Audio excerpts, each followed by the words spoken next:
Hidup itu ibadah. Wa ma khalaqtul jinna wal insa illa liya'budun. Aku tidak menciptakan jin dan manusia melainkan agar mereka beribadah kepadaku. Surat Az-Zariyat, ayat 56. Inilah maksud dan tujuan mengapa kita diciptakan di bumi ini.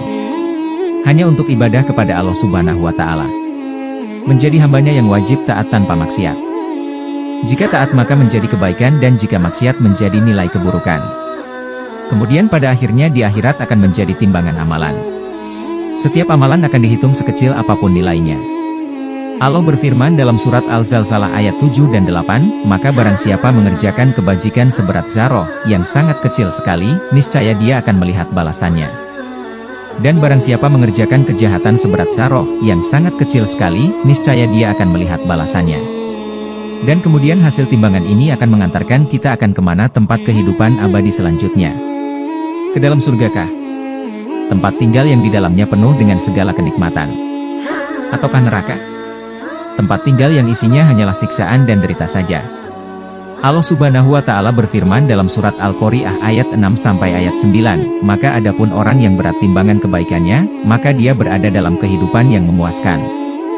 Dan adapun orang yang ringan timbangan kebaikannya, maka tempat kembalinya adalah neraka hawiyah. Jadi, ibadah kebaikan kita akan menjadi nilai diri kita kelak di akhirat untuk dibandingkan dengan keburukan-keburukan amal dunia ini. Oleh karena itu isilah kehidupan ini dengan ibadah. Isilah kehidupan ini dengan amal soleh, karena setiap amal soleh akan dinilai sebagai ibadah. Setiap ibadah akan diberi nilai positif sedangkan setiap dosa dan kesalahan bernilai negatif. Mari kita hitung kira-kira selama hidup ini mana yang paling banyak nilainya.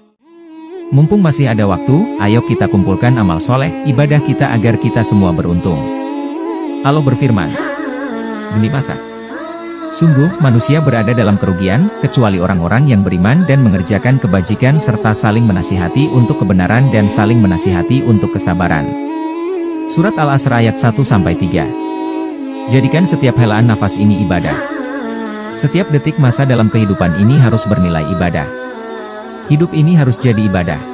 Hidup itu adalah ibadah. Ibadah seperti apa? Tentunya ibadah yang harus benar. Ibadah sesuai syariat Allah Subhanahu wa Ta'ala. Ibadahnya Nabi kita.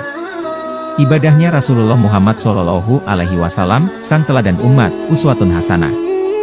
Allah berfirman, katakanlah Muhammad, jika kamu mencintai Allah, ikutilah aku, niscaya Allah mencintai kamu dan mengampuni dosa-dosa kamu. Allah Maha Pengampun, Maha Penyayang. Surat Ali Imran ayat 31. Ikutilah Nabi Sallallahu Alaihi Wasallam. Contohlah ia semampu kita, jangan semau kita. Ikuti sunnah-sunnahnya yang mulia, karena kelak ia akan memuliakan kita, dunia dan akhirat. Laqad kana lakum fi Rasulillahi uswatun hasanah. Sungguh pada diri Rasulullah itu ada teladan yang baik. Surat Al-Ahzab ayat 21. Allah Subhanahu wa Ta'ala pasti akan mencintai dan mengampuni dosa-dosa kita semua, jika kita mengikuti amal ibadah Nabi kita, Muhammad Sallallahu Alaihi Wasallam. Dan terkait ibadah, setidaknya ada 3 model orang yang beribadah kepada Allah Subhanahu wa Ta'ala. Pertama, tipe hamba sahaya atau budak. Yaitu mereka yang ibadah karena merasa wajib dan takut akan hukuman yang akan diberikan jika tidak patuh. Ia takut akan ancaman neraka atau siksaan Allah Subhanahu wa Ta'ala. Ibadah karena takut. Tipe kedua, yaitu ibadah seperti seorang pedagang. Ibadah karena ingin ganjaran semata. Semangat ibadah jika ia nilai pahalanya besar. Berharap mendapat surga yang paling tinggi sehingga ia akan berusaha mengumpulkan amalan yang terbaik. Bolehkah ibadah karena alasan itu? Tak ada yang salah dengan ibadah model pertama maupun kedua. Tapi ada yang lebih menarik. Ada alasan yang lebih indah. Yaitu tipe ibadah model ketiga. Mereka yang beribadah karena rasa cinta. Cinta terhadap kekasih yang sangat ia cintai.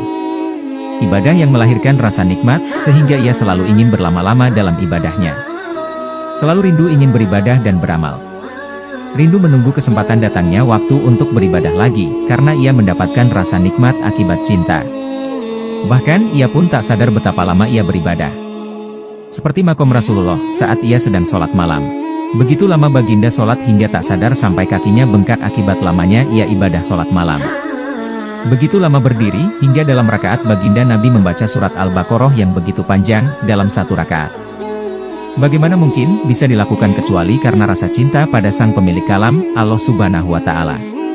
Semoga Allah Subhanahu wa Ta'ala karuniakan kita rasa cinta dalam ibadah kita, sehingga kita mampu merasakan halawatul iman, lezatnya iman, nikmatnya ibadah kepadanya. Selalu rindu untuk beribadah kepada Allah Subhanahu wa Ta'ala. Amin ya Rabbal Alamin.